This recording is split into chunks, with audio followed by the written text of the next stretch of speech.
If you've had any cryptid encounters that you'd like me to share on here, email me at jttosstories@gmail.com. Story 1. When I was 8 or 9, my friends and I were hiking in the woods in southern New Jersey. This was a newer suburb, and then a lot of construction was going on. The woods were surrounded by streams that emptied into marshy areas. Over the next several years, these woods would become apartments, subdivisions, and strip malls. But at this point in time, it was still more heavy woods than developments, and people used the woods for many different reasons. There were trails for hiking, trails for motorcyclists, and occasionally you would see hunters, but I don't believe they were hunting legally. As my friends and I went through the woods, we were looking for a spot to build a treehouse. We planned to go deep into the woods, so we had sandwiches and water for a day-long expedition. After we had gotten pretty far into the woods, we saw a flock of larger birds. As an 8-year-old, I thought they were roadrunners, but they could have been ostriches that escaped from a nearby farm that, raised ostriches. We all stopped and went to the side of the trail to watch these creatures. We tried to be quiet, but most likely made more noise than we realized. These birds were probably 70 yards away as we watched silently. All of a sudden, out of the woods, a giant, upright creature violently pounced on one of the birds, and we saw blood spurting everywhere. Someone in the group gasped, "It's Bigfoot!" And we all ran back to where we entered the woods. My chest was burning as I ran, and I didn't dare look back. When we got back to our bikes, we realized we left our backpacks in the woods. After much debate, no one wanted to get in trouble with their parents, so we had to retrieve our stuff. We slowly went back into the woods. Our backpacks were ripped apart, and parts of an ostrich's carcass were alongside our stuff. As we looked more closely, we saw the unmistakable footprints in the mud. The footprints of Bigfoot. Story 2. I randomly decided to drive out to a lake here in Washington at about 2 a.m. last night. My mother has no gravesite. My dad spread her ashes atop a tunnel that goes over the highway adjacent to the lake. This is in Washington State, about 2 hours east of Skookum Meadows. Mile marker 173 on US 12. I know the history of sightings here, but I've always been kind of an open-minded skeptic. Just saying this to explain how I know about rock throwing and howling, the common explanations of mangy bears, etc.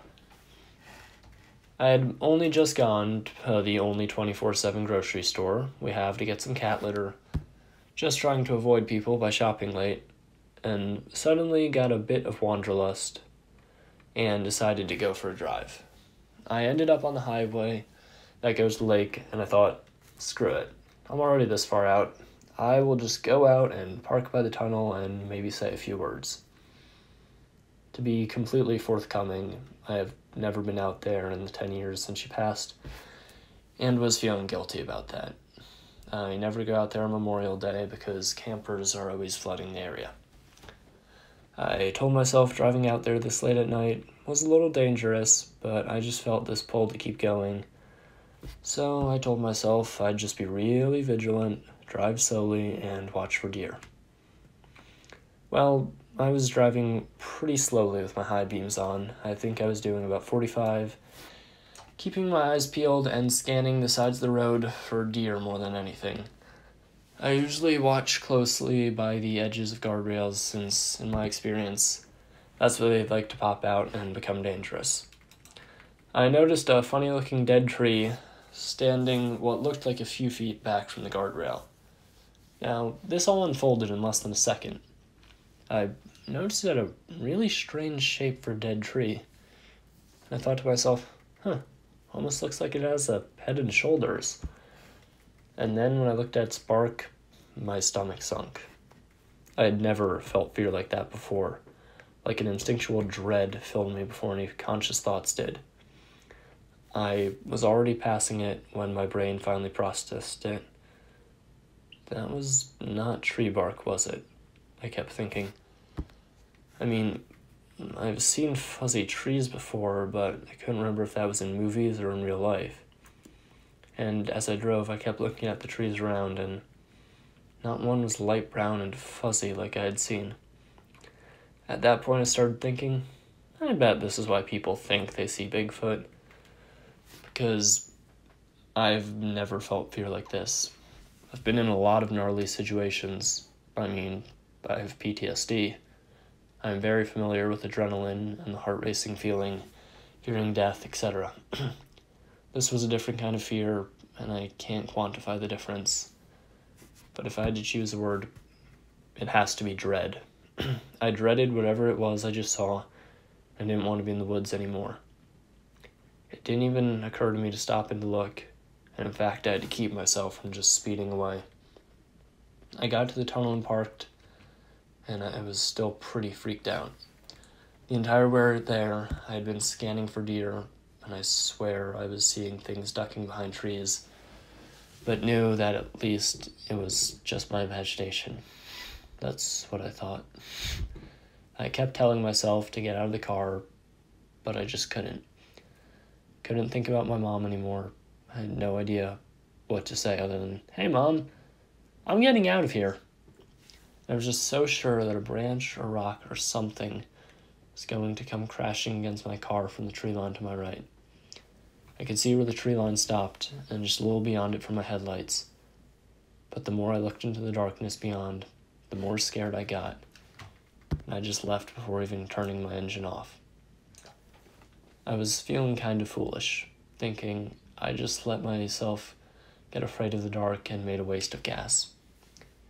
It was real foggy, too, so there was a spooky ambiance, and I reasoned that must have been it. I started really psychoanalyzing myself, thinking, okay, well, you were coming up here to say goodbye to your mom. Maybe your inner child is just manifesting, and you're becoming afraid of the dark and seeing things like a child would. Something like that.